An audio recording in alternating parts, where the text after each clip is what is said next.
और देखिए इस वक्त एक बड़ी खबर भी मिल रही है, उत्तरी इजराइल में सायरन बजने शुरू हो चुके हैं। ये बड़ी जानकारी है। आशंका ये जताई जा रही है कि वहां कभी भी पड़ोसी देश यानी कि लेबनान से हवाई हमले किए जा सकते हैं और इसीलिए लोगों को अलर्ट करने के लिए इजराइल में जोर जोर से वहां पर सायरन बज रहे हैं। तो उत्तरी इजराइल पर हमलों का अलर्ट और इसे लेकर वहां सायरन की आवाज सुनाई दे रही है। आपको बता दें कि इजराइल में खतरे के सायरन लगातार बज रहे हैं। उत्तरी इजराइल पर हमलों का अलर्ट है और इसी को लेकर यह अलर्ट जारी किया गया है और यहां सायरन की आवाज लगातार सुनाई दे रही है।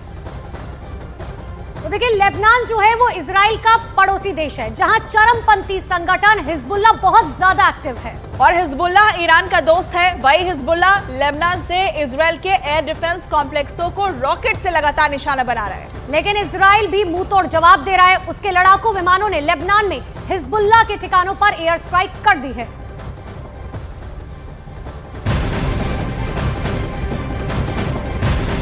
इजराइल और ईरान के बीच तनातनी लगातार जारी है और इस बीच ईरान के सुप्रीम लीडर अली खामेनेई ने ट्वीट कर फिलिस्तीन का आजादी का जश्न मनाने की बात कही है। देखिए अली खामेनेई ने सोशल मीडिया पर लिखा कि यरूशलेम मुस्लिमों के हाथ में होगा और मुस्लिम जगत फिलिस्तीन की आजादी का जश्न मनाएगा।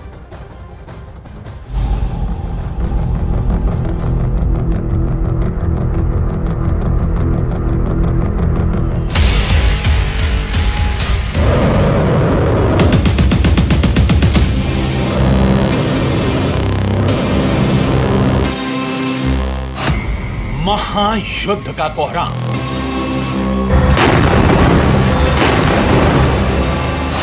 ईरान इजराइल में बढ़ी टेंशन। इजराइल लेगा बारूदी बदला।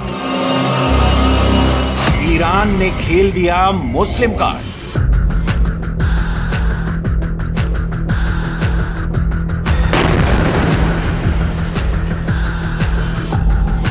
ये तस्वीरें इजराइल पर हुए हमले की हैं, जब ईरान ने इजराइल पर ड्रोन और मिसाइलों की बौछार कर दी थी, जिसके बाद दोनों देशों में टेंशन का पारा हाई हो गया। पूरी दुनिया में कोहराम मच गया। तीसरे विश्व युद्ध की सुगबुगाहट तेज हो गई।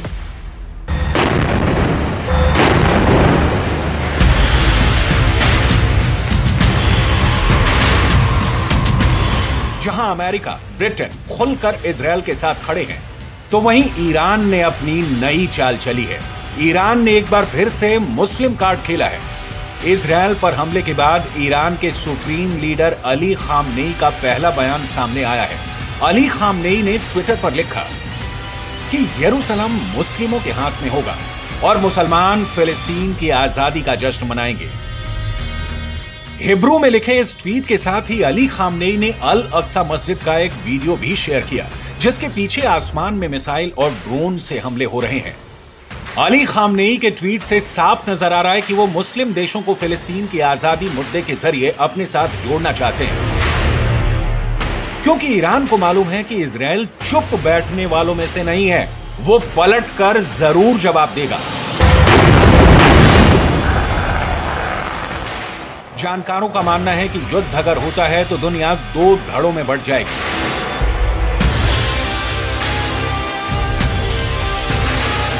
ईरान के साथ इराक, सीरिया, लेबनान, तुर्की, कतर, जॉर्डन जैसे अरब मुस्लिम देश ईरान के पक्ष में खड़े आएंगे।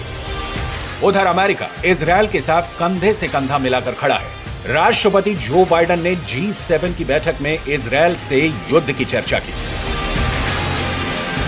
सुपर पावर को ईरान की खुली धमकी, और बड़ा होगा अगला वार। उधर ईरान ने अमेरिका को हमले की धमकी दी है और इजराइल से दूर हो जाने को कहा है। ईरान के सेना प्रमुख मेजर जनरल मोहम्मद बाघेरी ने अमेरिका को चेतावनी दी है कि अगर उसने इजराइल की मदद की तो उसके ठिकानों को भी निशाना बनाया जाएगा। साथ ही इजराइल को भी जवाबी कार्रवाई ना करने की हिदायत दे डाली। वॉर कैबिनेट ने बनाया प्लान, ईरान पर होगा बड़ा प्रहार।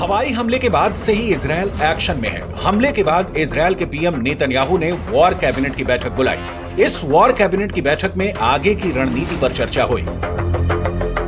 इजरायली युद्ध कैबिनेट मंत्री बेनी गैंट्स ने ईरान को साफ संदेश दिया कि ईरान हमले की कीमत चुकाएगा। האירוע הזה לא נגמר. את הברית האסטרטגית ומערך שיתוף הפעולה האזורי שבנינו ועמד במבחן המשמעותי שלו צריך לחזק דווקא עכשיו. ישראל הוכיחה אתמול שהיא עוגן של עוצמה צבאית וטכנולוגית ועוגן של ביטחון במזרח התיכון. ईरान के मंत्री के बयान से ये तो साफ है कि इजरायल चुप बैठने वालों में से नहीं है। वो नई तैयारी के साथ ईरान पर बड़ा प्रहार करने की तैयारी में है। तो वहीं ईरान भी मुस्लिम देशों को साथ लाने की जद्दोजहद में है।